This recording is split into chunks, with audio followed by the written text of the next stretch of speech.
Alright, तो इस तरह हम लोग एम एक्स की वैल्यू फाइंड कर लेते हैं। अब हम लोग आते हैं कि वाई के अंदर क्या होगा। वाई वाई हमारा है इस तरफ, हमने रोटेशन वाई के बाद फाइंड करनी है। जो वाई के अराउंड रोटेशन होगी वो एक्चुअली होगी, आपने राइट हैंड लेना है, वाई की तरफ पॉइंट करना है, वाई की तरफ अपनी फिंगर्स, अपने थंब को पॉइंट करना है। तो जो आपकी जो फिंगर्स होंगी वो कर्ल करेंगी और वो इस डायरेक्शन पे कर्ल नहीं करेंगी, ठीक है। दिस इज रॉन्ग डायरेक्शन जो मैंने बनाई है। वो जो डायरेक्शन पॉइंट करेंगी उसको मैं ड्रॉ कर देता हूँ, that is actually in this direction. तो अगर अपनी 4 फिंगर्स हैं तो वो बेसिकली इस तरह कर्ल करेंगी, राइट। तो basically this is positive M Y, और अगर आपके पास एरो इससे ऑपोजिट आता है तो इसका मतलब वो कि आपके पास जो मूवमेंट आ रही है वो नेगेटिव मूवमेंट आ रही है। अच्छा ठीक है, ठीक है, तो मैं इसको रब कर देता हूँ और आपके पास इस तरह की वैल्यू आनी चाहिए। अच्छा, तो क्योंकि आपके पास फोर्स ही वाई डायरेक्शन के अंदर है, इस डायरेक्शन के अंदर, तो आपके पास रोटेशन इस एक्सिस पे नहीं होगी। ये चीज मैंने पहले भी आपको बताई थी कि अगर एफ जो आपके पास फोर्स है वो एक पर्टिकुलर एक्सिस के ऊपर जा रही है तो उस एक्सिस के अबाउट कोई मूवमेंट नहीं होगी आपके पास उसकी, ठीक है। तो वो आपको याद रखना होगा। अच्छा, आई थिंक किसी ने हाथ रेस किया था, मैं वापस कर दिया।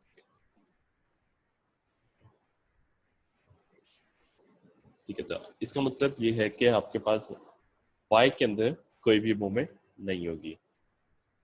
अब जी की तरफ आ जाते हैं। जी के अंदर हमारे पास क्या हो रहा है, जी के अंदर जी आपका ऊपर की तरफ है, तो जी के बाद आपके पास अगर आप अपनी फिंगर्स को कर्ल करें तो वो इसी तरह एरो आएगा आपके पास, आपका थंब जी की तरफ पॉइंट करना चाहेगा, आप करना चाहेंगे। और आप अगर इस एफ की जो फोर्स है इसका जी के बाद मोमेंट देखें तो हम ए के साथ मल्टीप्लाई करेंगे। तो अगर ए के साथ हम लोग एफ को मल्टीप्लाई करें तो हमारे पास रोटेशन आ जाएगी इस तरह, और ये जी की ही डायरेक्शन के अंदर है। तो आपका मोमेंट क्या होगी, एफ ए। तो M G is equal to F A. अब हमने क्या करना है, हमने एम एक्स एम वाई और एम जी को अलग अलग जो हमने फाइंड किया था, एम एक्स हमने फाइंड किया था ये चीज, एम वाई ये फाइंड किया था और एम जी की वैल्यू ये फाइंड की थी। तब हमने इनको प्लग इन करना है, तो हमारे पास जो आंसर आया वो ये है। इसको अगर हम लोग एफ को कॉमन ले लें तो बेसिकली हमारा आंसर ये आ रहा है, और ये वही आंसर है जो कि हमारे पास पहले वेक्टर फॉर्म से आया था। तो इससे शो हो जाता है कि हमारे पास अगर स्केलर अप्रोच से भी आप फाइंड करें तो आंसर आपका सेम आएगा।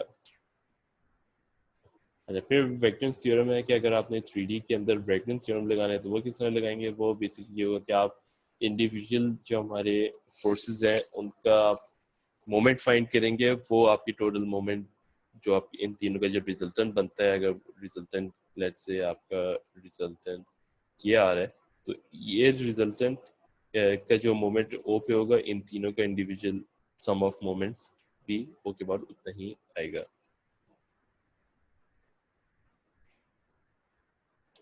फिर एक एग्जांपल थी, ये एग्जांपल आप लोग इसको देख लें।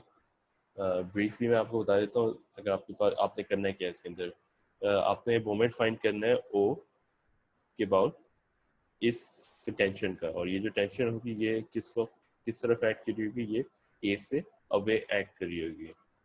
तो हमने क्या करना है, मोमेंट फाइंड करने के लिए moment is equal to R cross F. R cross F आपने ओ के हमारा जो आर होगा वो कहाँ होगा, वो ओ के अबाउट होगा। तो वो ओ से इस लाइन ऑफ एक्शन पे कहीं भी हो सकता है, मतलब वो बेसिकली आपका ओ से लेके ए तक भी हो सकता है, वो ओ से लेके बी तक भी हो सकता है, ठीक है। इनमें से आप अपनी मर्जी से चूज कर सकते हैं।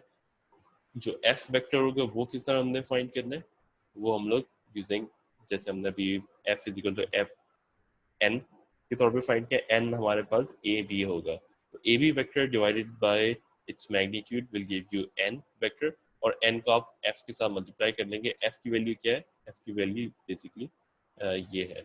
तो basically this is your F 2.4 kilo Newton. तब इस तरह बेसिकली फाइंड कर लेते हैं। ये आप बुक की ही एग्जांपल है, इसको आप सॉल्व कर लें तो आपको समझ आ जाएगी। अच्छा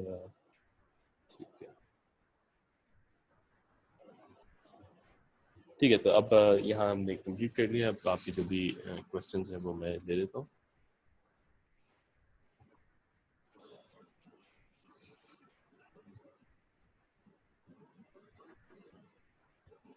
जी शुएब, मैंने आपको अनम्यूट किया हुआ है, आप अपना सवाल पूछ लें। अस्सलाम सर। वालेकुम सलाम। सर ये इस क्वेश्चन के अंदर जो हमने यूनिट वेक्टर फाइंड करना है, यानी अगर हम x की डायरेक्शन में फाइंड करना चाहते हैं फोर्स का यूनिट वेक्टर, तो सर वो एक फाइंड करके दिखा देंगे सर। एक्स की डायरेक्शन पे आप मोमेंट फाइंड करना, यूनिट मोमेंट वेक्टर की जो बात फाइंड कर रहे हैं? Unit vector unit vector unit vector तो ए बी का होगा ना? आप ए बी का unit vector yes find sir, करना चाह रहे हैं? Yes sir. ठीक है, तो ए बी का यूनिट वेक्टर हम लोग इस तरह फाइंड करते हैं। लेट मी टेक माय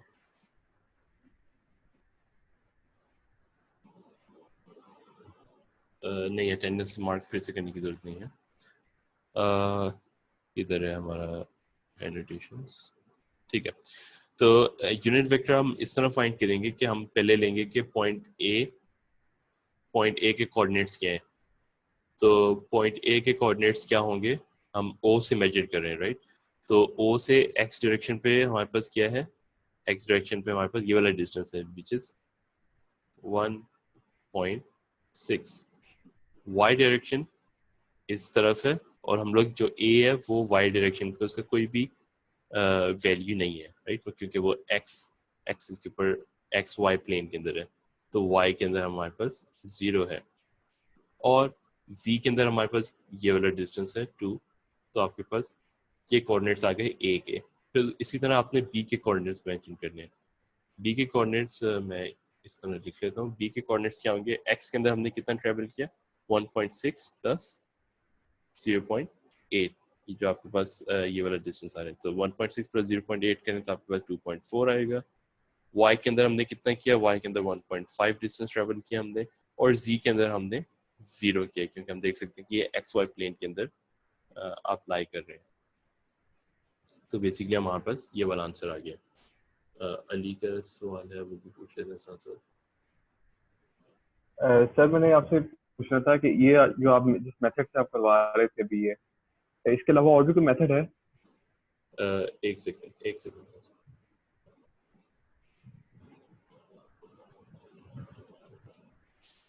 आप अली, आपका क्या सवाल था?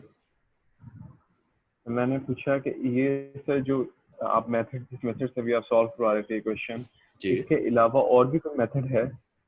मोमेंट फाइंड करने के लिए दो ही मेथड है, एक वेक्टर अप्रोच है और एक स्केलर अप्रोच है।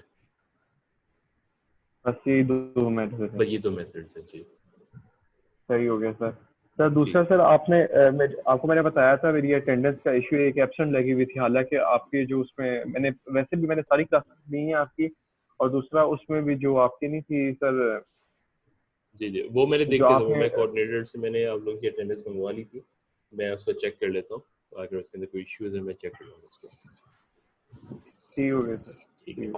ओके। तो शुएब जी, आपका सवाल तो बेसिकली ये था कि हमने क्या करना है, हमने ए के कोऑर्डिनेट्स फाइंड किए, हमने बी के कोऑर्डिनेट्स फाइंड किए, और फिर हम लोग यूनिट वेक्टर फाइंड कर लेंगे। यूनिट वेक्टर बेसिकली क्या होगा, बेसिकली यूनिट वेक्टर होगा आपने A B divided by magnitude of A B. तो ए बी किस तरह हम लोग फाइंड करेंगे, ए बी जैसे हमें पता है कि x2 माइनस x1 होगा। x2 क्या होगा, x2 बेसिकली हमारे पास बी पॉइंट है बेसिकली। तो बी पॉइंट का x2 विच इज 2.4 माइनस 1.6, ये मेरा x2 है। y2 मेरा क्या होगा, 1.5 माइनस y1 विच इज 0, और z2 क्या होगा, माइनस z1, z2 मेरा 0 है, माइनस z1 मेरा 2 है। तो ये मेरे x2 x2 minus x1, y2 minus y1 और z2 माइनस z1 ये आके इसको मैं डिवाइड कर दूंगा इसके मैग्नीट्यूड के साथ। ठीक है, तो आपको समझ आ रही है किस तरह हम लोग कर रहे हैं?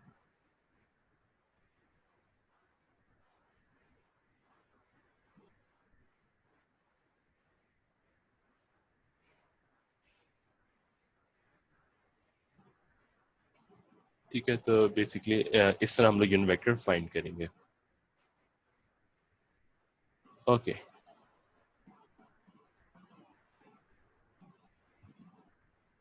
ठीक है, तो एक सेकेंड, ये हो गया पार्टिसिपेंट्स पे आके। ठीक है गाइस, तो जी इस सर, तरह समझ आ हमने गया। फाइंड करना है। इसके अलावा तो ये बेसिकली हमारा 3D मोमेंट्स का पार्ट हो गया। तो 3D मोमेंट्स के अंदर इतना ही पार्ट है, बाकी सारा सिर्फ सवाल ही थे। ठीक है, तो आज के लेक्चर यहीं तक है, आपकी आगे क्लासेस होंगी, तो रिकॉर्डिंग मैं यही बंद कर देता हूँ। तो इस